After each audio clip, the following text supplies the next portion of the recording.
Welcome to night bulletin. ఇక వార్త వివరాల్లోకి వెళ్తే సమ్మక్క సారాలమ్మ గద్దెల పునర్నిర్మాణం ఈ జన్మలో దక్కిన అదృష్టమని సీఎం రేవంత్ రెడ్డి అన్నారు.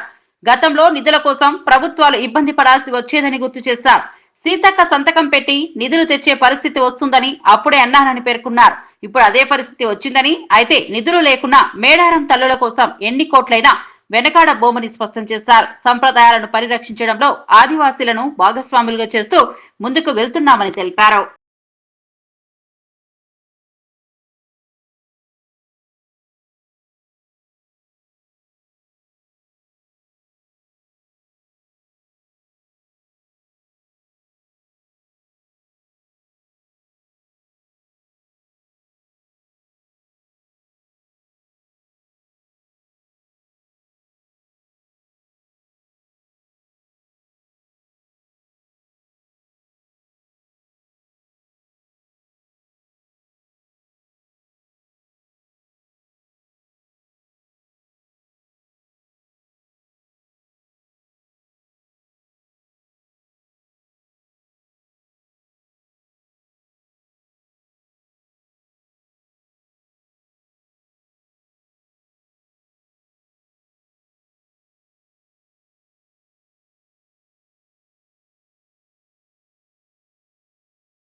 హైదరాబాద్ గాంధీ భవన్ లో oil seeds corporation chairman Shri Janga Raghava Reddy media సమావేశం నిర్వహించారు. రాష్ట్రంలో పంటల ఉత్పత్తి, ముఖ్యంగా నువ్వులు, ఎండుశెనగ, వేరుశెనగ వంటి ఆయిల్ సీడ్స్ సాగు ప్రోత్సాహంపై ఆయన మాట్లాడారు. రైతులకు అధిక లాభాలు వచ్చేలా మద్దతులో ధరల అమలు, మార్కెటింగ్ సదుపాయాల కల్పన, ఆధునిక సాంకేతిక వినియోగం వంటి అంశాలను వివరించారు. గిరిజన, దళిత రైతులకు ఆయిల్ సీడ్స్ సాగులో ప్రత్యేక ప్రోత్సాహకాలు అందిస్తున్నామని తెలిపారు.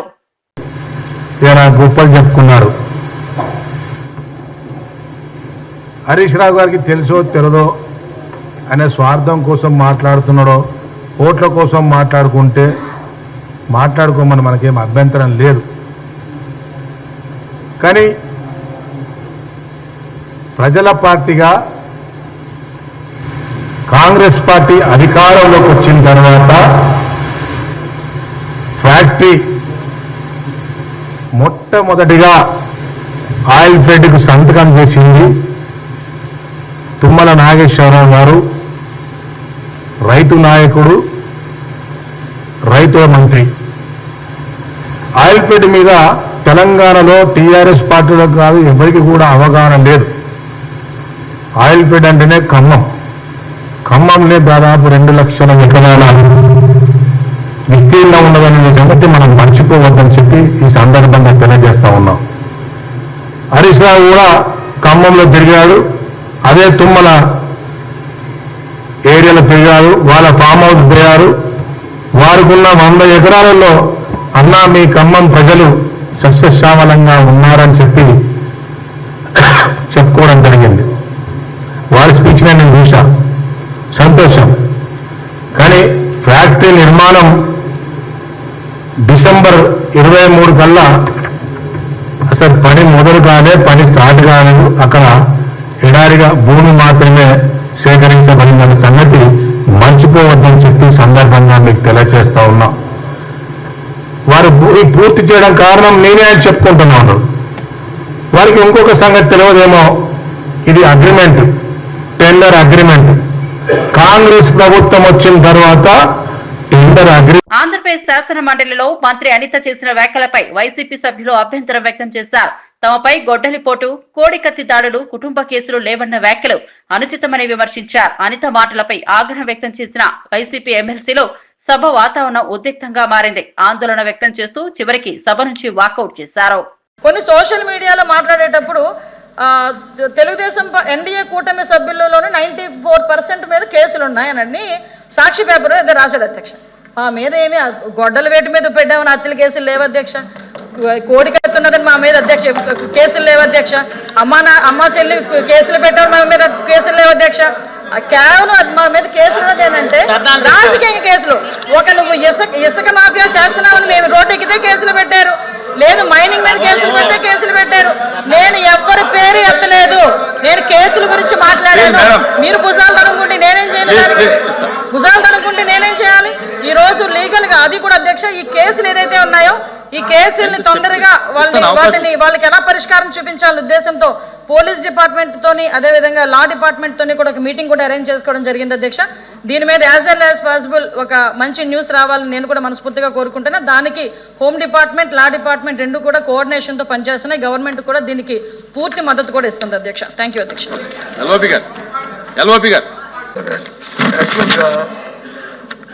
సభ్యులు వచ్చి ప్రశ్న అడిగిన దానికి సమాధానం చెప్పి లేదు అవసరమైనప్పుడు వచ్చి కొంత బ్యాకిస్ట్కి వెళ్తే పర్వాలేదు అధ్యక్ష వెళ్తే పర్వాలేదు అధ్యక్ష. కానీ ఇక్కడ ఈ సభలో ఏమవుతుందంటే ఎంతసేపు 10-16 సంవత్సరాలు అయినప్పటికీ కూడా ఈ ప్రభుత్వానికి చేతకానట్లు ఈ ప్రభుత్వానికి వచ్చి ఇంకా గత ప్రభుత్వంలో జరిగింది చెప్తుంది. మరి ఈ ప్రభుత్వం ఏం చేస్తుంది అధ్యక్ష? దేనికి అధ్యక్ష? కాబట్టి అధ్యక్ష ఈ మొదలు చెప్తున్న సమాధానాలు ఇవి ప్రజాహితంగా లేకుండా ఊరికే రాజకీయ అద్దుతోనే రాజకీయ కోణంలోనే వాళ్ళ సమాధానం చెప్తున్న నేపథ్యంలో ఇది సాంప్రదాయం కాదనే నేపథ్యంలో పూర్తిగా కూడా దీని మీద మా నిరసన తెలియజేస్తూ అధ్యక్ష. హైదరాబాద్ గాంధీ భవన్ లో రవాణా బీసీ సంక్షేమ శాఖ మంత్రి పొన్నం ప్రభాకర్ ప్రెస్ మీట్ నిర్వహించారు. తాజా రాజకీయ పరిణామాలు, శాఖల పనితీరు, భవిష్యత్తులో చేపట్టబోయే సంక్షేమ కార్యక్రమాలపై ఆయన మీడియాతో మాట్లాడారు. బీసీ వర్గాల అభివృద్ధి కోసం ప్రత్యేక కార్యక్రమాలు అమలు చేస్తున్నట్లు తెలిపారు. రవాణా రంగంలో కొత్త రూట్ల ఏర్పాటుతో పాటు సౌకర్యాల పెంపుపై దృష్టి సారిస్తున్నామని వివరించారు. కేంద్ర ప్రభుత్వంలో ఉన్నటువంటి మంత్రుల ప్రకటనలు, జీఎస్టీకి సంబంధించి పేదలకేదో బాగా లబ్ధి చేసినామని చెప్పుకునేటువంటి మాటలు చూస్తూ ఉంటుంటే దయ్యాలు వేదాలు వల్లించినట్టుగా అనిపిస్తూ ఉంది. జీఎస్టీ తెచ్చిన నాడే గత 8 సంవత్సరాల క్రితం రాహుల్ గాంధీ గారు స్పష్టంగా చెప్పినారు, ఇది గబ్బర్ సింగ్ ట్యాక్స్, పేద ప్రజలను దోచుకోవడానికి తెచ్చినటువంటి విధానం అని చెప్పి, ఒకవేళ ఒకే పన్ను ఒకే దేశం అనే విధానం అయితే అందులో పెట్రోల్, డీజిల్తో సహా ఎల్పిజి అన్ని కూడా కలపమని అనేక సందర్భాల్లో దేశం మొత్తం మీద ముఖ్యమంత్రులతో సహా అన్ని రాజకీయ పార్టీలు డిమాండ్ చేసినప్పటికీ కలపనటువంటి విధానం, ఆఖరికి శవపేటికల మీద కూడా జీఎస్టీ విధించి పిల్లలు తినేటువంటి చిన్న ఆహార ధాన్యాలు పాలతో సహా మనం స్వాతంత్రం వచ్చినప్పటి నుండి ఏ గాంధేయ పద్ధతిలో పోరాడినటువంటి వస్త్రాలకు సంబంధించినటువంటి మొట్టమొదటిసారి జీఎస్టీని విధించి, జీఎస్టీ అనేటువంటిది దేశ ప్రజలను దోచుకోవడానికి కేంద్ర ప్రభుత్వం ఉన్నటువంటి ఒక ఆయుధంగా వ్యవహారం చేసినారు. నేనే మాట అనడంలే. గత 6 నెలల కింద మన ఆర్థిక శాఖ మంత్రి తెలుగు బిడ్డ నిర్మలా సీతారామన్ గారు చెప్పినారు, 6 నెలల్లో 22 లక్షల కోట్ల ఆదాయం వచ్చిందని. 6 నెలల్లో 22 లక్షల కోట్ల ఆదాయం సంపాదించిందని చెప్పినటువంటి నిర్మలా సీతారామన్ గారు 8 సంవత్సరాలుగా జీఎస్టీ పేరు మీద భారత ప్రజలు దోచుకున్నటువంటి భారతీయ జనతా పార్టీ మోడీ నాయకత్వంలో ఉన్న కేంద్ర ప్రభుత్వం ఇవాళ నిన్న మొన్న టీవీలలో పేపర్లలో చూస్తూ ఉంటుంటే డిజిటల్ టీవీ 100 ఇంచుల దానికి 1,50,000, 3 లక్షలు తక్కువైతుందని చెప్తా ఉన్నటువంటి పరిస్థితి. కార్లకు సంబంధించి 5 లక్షలు, 3 లక్షలు తక్కువైతుందని చెప్తా ఉన్నారు. అంటే ఇన్ని రోజులు పేద ప్రజల రక్తం దాగి పీల్చుకొని ఒక్కొక్క కారుకు 5,000 లక్షల రూపాయలు, టీవీలకు 1,00,000 నుంచి 2 లక్షల రూపాయల దాకా, మిగతా అనేక రకాల వస్తువులకు మీరు తగ్గించినటువంటి జీఎస్టీ వస్తువుల పేరు మీద దోపిడీ, పేద ప్రజల రక్తం పీల్చుకున్నటువంటి మాట వాస్తవం కాదా అని అడుగుతా ఉన్నాం. నిన్న మా నాయకుడు జయరాం రమేష్ గారు ఢిల్లీలో చెప్పినట్టుగా దేశ ప్రజల నుంచి 8 సంవత్సరాలు అందినంత దోచుకొని జిఎస్టీ పేరున నామకరణం చేసి దాని పేరు మీద దేశంలో ఏ ఒక్క కొత్త ఇన్ఫ్రాస్ట్రక్చర్ జిఎస్టీ ట్యాక్స్ ద్వారా ఈ యొక్క ఆర్థిక పరమైనటువంటి అంశాల లాభం ద్వారా పేద ప్రజల నుంచి వచ్చినటువంటి పన్నుల రూపం నుండి ఈ నిర్మాణాత్మకమైన పని చేసామని చెప్పుకునేటువంటి పరిస్థితిలో లేని సందర్భంలో అంతర్జాతీయంగా జరుగుతున్నటువంటి పరిస్థితులను దృష్టిలో పెట్టుకొని మార్కెట్ యొక్క నైతిక విధానాలు మార్కెటింగ్ అంతా పడిపోతున్నటువంటి సందర్భంలో తప్పనిసరి పరిస్థితుల్లో ఆర్థిక విశ్లేషకుల యొక్క సలహా మేరకు ఇలా మరొకసారి ఆర్థిక సంక్షోభం వచ్చేటువంటి పరిస్థితి నుంచి తప్పించుకోవడానికి తీసుకున్న నిర్ణయాన్ని పేద ప్రజల సంక్షేమం కొరకు చేసినాం. ఇదేదో విప్లవం తెచ్చినట్టుగా మరొక స్వతంత్రం తెచ్చినంత ప్రచారం చేసుకునేటువంటి ప్రయత్నం చేస్తూ ఉన్నారు. దాని మీద వేడుకలు నిర్వహిస్తున్నారు, దాని మీద రకరకాల ప్రకటనలు చేస్తూ ఉన్నారు. అదే పెద్ద ఉన్న పన్నును అంటే మీరు వేసి 8 సంవత్సరాలు ప్రజల నుంచి పీల్చిన పన్నును కొద్దిగా తక్కువ చేసి మేము చాలా గొప్ప సాధించినామని చెప్పుకుంటే ఇంతకంటే మూర్ఖత్వం ఇంకొకటి ఉంటుందా అని అడుగుతాను. అరే మీరే కదా 8 సంవత్సరాల కింద రాహుల్ గాంధీ గారు అనేక రాజకీయ పార్టీలు వ్యతిరేకిస్తుంటే జిఎస్టీ తీసుకొచ్చి పేద ప్రజలను నడ్డి విరిచి ఇలా 60 రూపాయలు ఉన్నటువంటి పప్పు 130 రూపాయలు అయితే, 10 రూపాయలు ఉన్నటువంటి 20 రూపాయలు అయితే, నిత్యావసర వస్తువుల ధరలు 100% పెరిగితే ఇలా అవన్నీ తగ్గుముఖం పట్టినాయా మార్కెట్లో? దీనివల్ల కన్జ్యూమర్కి ఏం లాభం జరుగుతుంది ఒకసారి ప్రభుత్వ పరిశీలన చేయండి. ఇలా ఆంధ్రప్రదేశ్ శాసన మండలిలో తప్పుడు క్రిమినల్ కేసుల అంశంపై ప్రశ్నోత్తరాల సమయంలో జనసేన ఎమ్మెల్సీ నాగబాబు తన అభిప్రాయం వ్యక్తం చేశారు. అధికారంలో ఉన్న కొంతమంది వ్యక్తులు తమ కన్వీనియన్స్ కోసం జ్యుడిషియల్ సిస్టమ్ ను రాజకీయ కక్షతో వాడుకుంటున్నారని విమర్శించారు. ఒకసారి కేసు ఫైల్ అయితే బాధితులు ప్రభుత్వ ఉద్యోగాలకు అప్లై చేసుకోలేరని, ప్రైవేట్ సంస్థల్లో అప్లై చేసినా బ్యాక్గ్రౌండ్ చెక్ లో విఫలమవుతున్నారని చెప్పారు. ఈ పరిస్థితిలో నిరుద్యోగ యువత భవిష్యత్తును దెబ్బతీస్తున్నాయని ఆవేదన వ్యక్తం చేశారు. అధికారంలో ఉన్న కొంతమంది వాళ్ళ కన్వీనియన్స్ కోసం వాడుకుంటే లాని వెపనైజ్ చేస్తే చాలా మంది నిర్దోషులకి వాళ్ళ కెరీర్లో ఒక బ్లాక్ మార్క్ మిగిలిపోతుంది. ఉద్యోగాలు ప్రభుత్వ ఉద్యోగాలు అప్లై చేసుకోలేరు, ప్రైవేట్ సంస్థల్లో ఉద్యోగాలు అప్లై చేస్తే బ్యాక్గ్రౌండ్ చెక్లో ఫెయిల్ అయిపోతున్నారు. పాస్పోర్ట్ సీజ్ చేసినప్పుడు పాస్పోర్ట్లు కనుక సీజ్ చేసే పరిస్థితుల్లో అక్కడ కూడా వాళ్ళని హోల్డ్లో పెట్టేస్తారు. అలాగే సీజ్ అయిన పాస్పోర్ట్ ల్యాప్స్ అయ్యి విదేశాల్లోకి వెళ్లాల్సిన వాళ్ళు కానీ వాళ్ళ తల్లిదండ్రులని వాళ్ళ పెద్దవాళ్ళని కొన్ని ట్రీట్మెంట్స్ కోసం విదేశాలు తీసుకెళ్లవలసిన వాళ్ళు కానీ వాళ్ళ పాస్పోర్ట్ సీజ్ చేయడం వల్ల చాలా ఇబ్బందులు పడుతున్నారు. అధ్యక్ష, వీళ్ళకి జరిగే నష్టాన్ని మనం కాంపెన్సేట్ చేయలేం.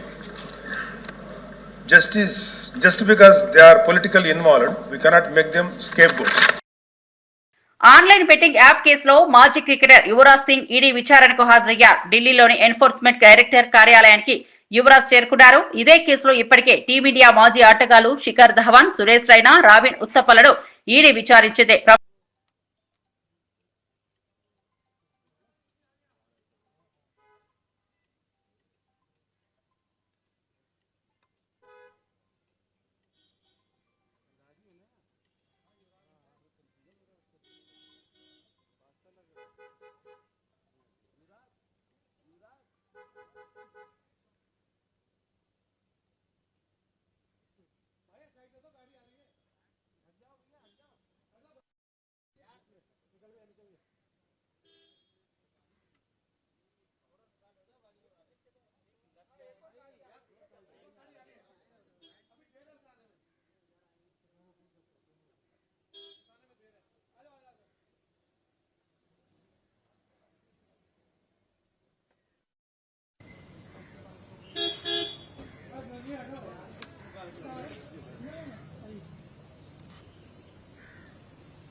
పిఠాపురం పాదగ క్షేత్రంలో దసరా నవరాత్రుల సందర్భంగా ఘనంగా ప్రత్యేక పూజలు నిర్వహించారు.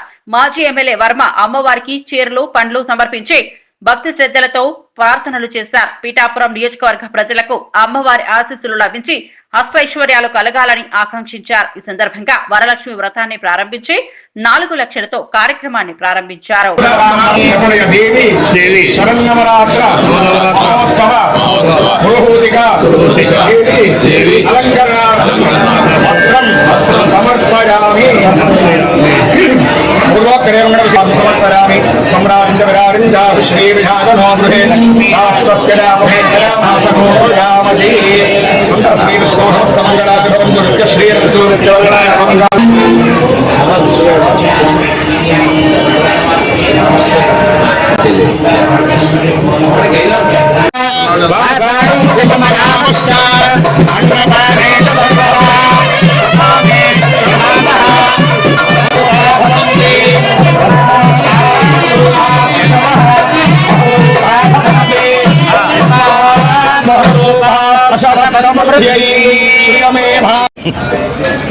రాజేశ్వర నవరాత్రుల సందర్భంగా మనందరి అదృష్టం ఇక్కడ శక్తిపీఠం పురోహితిగా అమ్మవారు ఉండడం, అదేవిధంగా రాజరాజేశ్వరి అమ్మవారు వీరందరి యొక్క ఆశీస్సులు పిఠాపురం నియోజకవర్గ ప్రజలందరికీ కూడా అష్టైశ్వర్యాలు ఆయురారోగ్యాలు ఇవ్వాలని చెప్పి ఈరోజు అమ్మవారిని కోరుకోవడం జరిగింది. ఏదైతే శ్రావణ శుక్రవారం పూజలు బ్రహ్మాండంగా మన గుడిలో చేస్తూ మరి దానికి సెపరేట్ బడ్జెట్ ఖర్చు పెడతారు. ఇది ముందు నుంచి ఒక ఆచారంగా వస్తూ ఉంది. ఇక్కడ ఒక బడ్జెట్ క్రియేట్ చేశారు. ముందు 4 లక్షల నుంచి ప్రారంభించిన బడ్జెట్ 11 లక్షల వరకు అయింది. అదేవిధంగా దసరా ఉత్సవాలను కూడా మరి భవానీలు ఎక్కువ దగ్గర 5,000-6,000 మంది భవానీలు ఇక్కడ మన నియోజకవర్గంలో మరి ఇక్కడ నుంచి విజయవాడ కనకదుర్గ అమ్మవారికి వెళ్తారు కాబట్టి దానికి కూడా రాబోయే రోజుల్లో బడ్జెట్ పెట్టి భవానీలకు కూడా మంచి సౌకర్యాలు కల్పించవలసిందిగా ఎండోమెంట్ డిపార్ట్మెంట్ కోరడం జరుగుతుంది.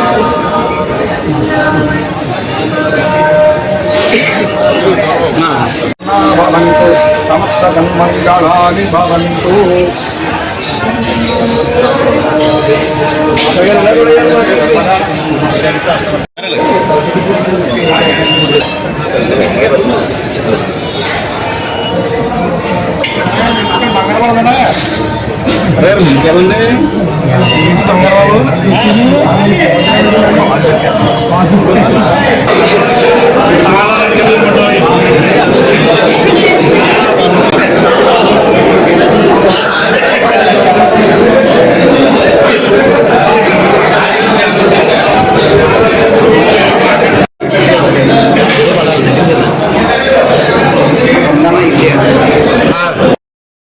శ్రీకాకుళం జిల్లా టెక్కలి నియోజకవర్గంలోని కోటబొమ్మాలి మండలంలో కొత్తమ్మ తల్లి 100వ జాతర మహోత్సవాలు అంగరంగ వైభవంగా ప్రారంభమయ్యాయి. ఈ సందర్భంగా రాష్ట్ర వ్యవసాయ, పాడి పరిశ్రమ, పశుసంవర్ధక సహకార, మార్కెటింగ్, మత్స్యశాఖ మంత్రి కింజరపు అచ్చెన్నాయుడు, కేంద్ర పౌర విమానయాన శాఖ మంత్రి కింజరపు రామ్మోహన్ నాయుడు పాల్గొన్నారు. వీరికి కళింగ కోమిటి అధ్యక్షులు బోయిన గోవిందరాజు ఘనంగా స్వాగతం పలికారు. జిల్లా కలెక్టర్ జేసీ, జిల్లా ఎస్పీతో పాటు సీనియర్ నాయకులు కింజరాపు హరివర ప్రసాద్, కింజరాపు ప్రభాకర్, ఆర్డీఓలు, జిల్లా అధికారులు పాల్గొన్నారు.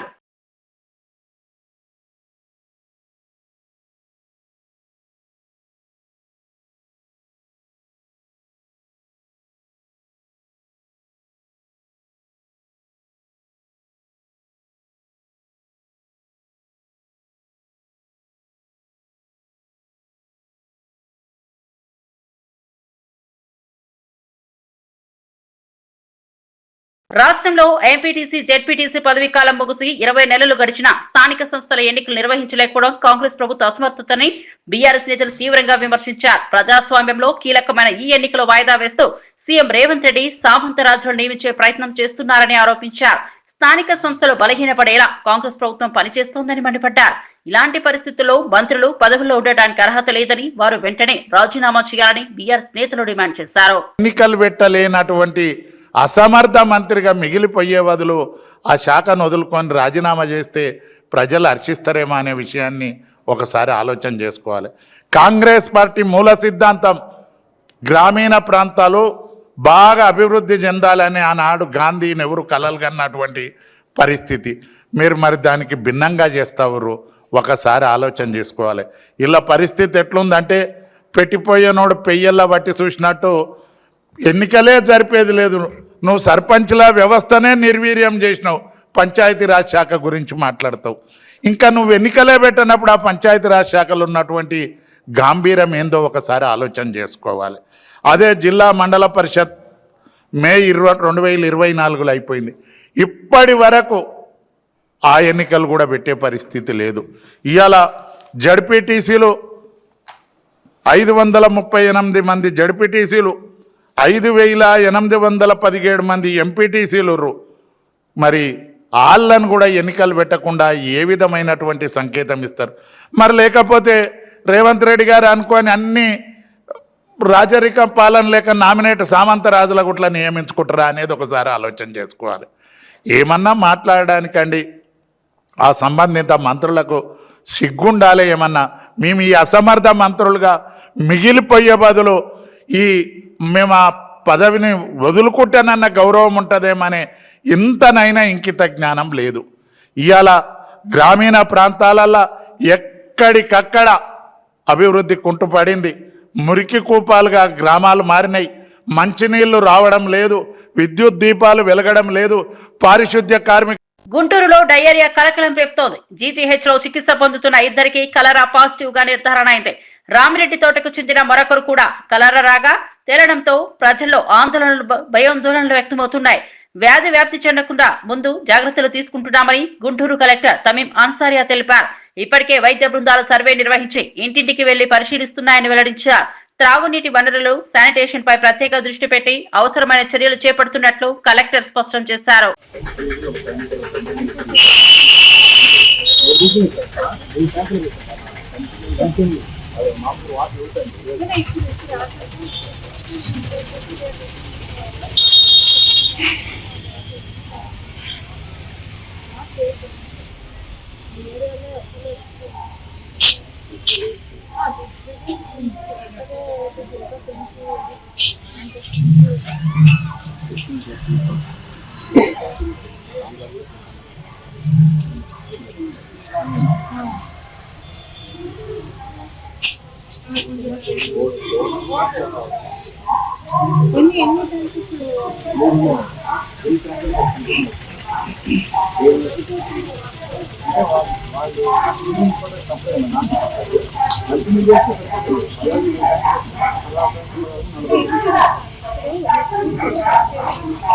నగర అభివృద్ధి, స్థానిక సంస్థల అవసరాల దృష్ట్యా నాలా చట్టం 2006ను రద్దు చేసినట్లు మంత్రి నాదెండ్ల మనోహర్ తెలిపారు.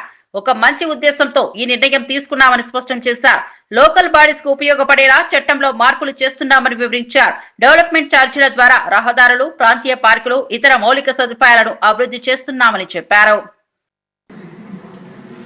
బెనిఫిట్స్ కూడా స్థానికంగా ఉన్న ఎవరైతే లోకల్ బాడీస్ ఉన్నాయో వాళ్ళకే ఉపయోగపడే విధంగా చట్టంలో మార్పులు తీసుకురావాలని దీని గురించి మన ప్రభుత్వం చాలా మంచి ఉద్దేశంతో ప్రజలందరికీ ఉపయోగపడాలనే ఆలోచనతో ముందుకు వచ్చాం అధ్యక్ష.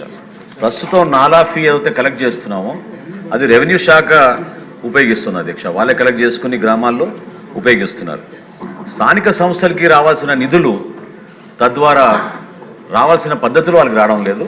అందుకనే ఇప్పుడు తీసుకొస్తున్న ఈ సవరణ ఖచ్చితంగా గ్రామ పంచాయతీలకే పరిమితమయ్యే విధంగా, ఆ ప్రాంతాల్లోనే మౌలిక సదుపాయాలు కల్పించే విధంగా రోడ్లు కానివ్వండి, కాలువలు కానివ్వండి, మంచినీటి సౌకర్యం కానివ్వండి, అక్కడ ఉన్న పౌరులకి పార్క్స్ కానివ్వండి, ఆ ప్రాంత అభివృద్ధి కోసమే వాడే విధంగా ఈ చట్టంలో మార్పు తీసుకొచ్చాం అధ్యక్ష.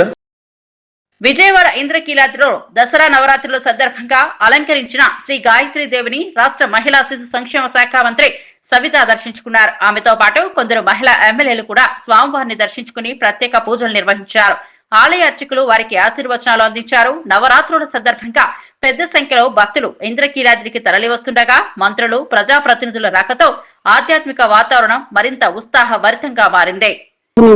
నవరాత్రులు మొదలైనాయి. నిన్నటి రోజు కూడా ఎలాంటి ఇబ్బంది లేకుండా, ఏ అసౌకర్యం కలగకుండా అన్ని ఏర్పాట్లు చేశారు. నిన్నటి రోజు కూడా భక్తాదులతో మాట్లాడాం. మరి ఈ రోజు కూడా మరి 3 మంత్రులము, శాసనసభ్యులు, మహిళా శాసనసభ్యులు, మరి అదేగా మహిళా మండలి సభ్యులు అందరం వచ్చి ఈరోజు అమ్మవారి దర్శనం కూడా చేసుకున్నాం. దర్శనం కూడా బాగా జరిగింది. మరి భక్తాదులతో కూడా మేము కింద పార్కింగ్ అక్కడ కూడా మాట్లాడాం. మరి ఇక్కడ కూడా దేవాలయంలో కూడా మాట్లాడాం. మరి భక్తాదులు కూడా అన్ని ఏర్పాట్లు చేశారు, ఎక్కడ ఎలాంటి ఇబ్బంది లేకుండా భక్తాదులు అమ్మవారు దర్శనం చేస్తున్నారని చెప్పి ప్రజలందరూ భక్తాదులందరూ హ్యాపీగా ఉన్నారు. అదేవిధంగా మరి ఈరోజు అమ్మవారిని కూడా ఈ రాష్ట్రం కోసం, స్త్రీ శక్తి కోసం శ్రీ ముఖ్యమంత్రి చంద్రబాబు నాయుడు ఎలా కష్టపడుతున్నారో మనందరికీ తెలుసు. ఎలా అంటే అమ్మవారి స్ఫూర్తి మరి అందరికీ తెలుసు. మరి ఈరోజు మన రాష్ట్రం కూడా అన్ని విధాలుగా అభివృద్ధి జరగాలి, అమ్మవారి అనుగ్రహం కావాలి. ఖచ్చితంగా అమ్మవారి అనుగ్రహం మనందరికీ ఉంటుంది. కాబట్టి మనం కోరుకున్న స్వర్ణాంధ్రప్రదేశ్గా మారటానికి అందరూ సహకరించాలి. మరి ఇదే విధంగా క్లీన్ అండ్ గ్రీన్ కూడా చాలా బాగుంది. మెడికల్ క్యాంప్స్ పెట్టారు, వాటర్ పెట్టారు, అన్ని ఫెసిలిటీస్ భక్తాదులకు చేశారు. ఇంకా ఈ రోజు కూడా ఇంకా భక్తాదులు పెరిగే అవకాశం ఉందని కూడా కలెక్టర్ గారు చెప్పారు. అందరూ దగ్గరుండి, ఒక పక్క హోమ్ మినిస్టర్ గారు, మరి బోర్డు వారు, అదేవిధంగా పోలీసులు, డాక్టర్ అందరూ కలిసి ప్రతి ఒక్క చిన్న విషయాన్ని సీసీ కెమెరాలు కూడా అరేంజ్ చేసి, డ్రోన్ కెమెరాస్ కూడా అరేంజ్ చేశారు. అన్ని ఏర్పాట్లు ఎప్పటికప్పుడు ఎక్కడ ఎలాంటి ఇబ్బంది కలగకుండా భక్తాదులు ఎలాంటి ఇబ్బంది కలగకుండా భక్తాదులకు అనుకూలం చేశారు. మరి భక్తాదులు కూడా మనం తెలియజేసి ప్రతి ఒక్కరూ వచ్చి కనకదుర్గమ్మ గారి ఆశీర్వాదం తీసుకోవాల్సిందిగా కోరుకుంటూ థ్యాంక్ యూ. జై భవాని. మాజీ ఎంపీ బోయిన్పల్లి వినోద్ మంత్రి ఉత్తమ్ వ్యాఖ్యలపై తీవ్రంగా స్పందించారు. 50 ఎకరాల ముంపుకు సంబంధించి ఛత్తీస్గఢ్ తో ఒప్పందం కుదిరిందని గొప్పలు చెప్పుకోవడం, సమ్మక్క బ్యారేజ్ కు కొత్తగా అనుమతులు తెచ్చుకున్నట్లు ప్రచారం చేయడం తప్పుదోవ పట్టించమేనని విమర్శించారు. కేసీఆర్ భయపెట్టడంతోనే 2001లో చంద్రబాబు దేవాదుల ప్రాజెక్టుకు శంకుస్థాపన చేశారని, 2009లో ప్రాజెక్టు పూర్తయిన 15 నుంచి 20 వేల కోట్లు ఖర్చు పెట్టి 37 టీఎంసీల నీళ్లు కూడా రాలేదని గుర్తు చేశారు. కాంగ్రెస్ ప్రభుత్వాన్ని నిందించకుండా కేసీఆర్ దేవాదుల ప్రాజెక్టును సరిదిద్దారని, 7 టీఎంసీల సామర్థ్యంతో సమ్మక్క సారక్క బ్యారేజ్ నిర్మించడం ఆయన ఘనత అని స్పష్టం చేశారు.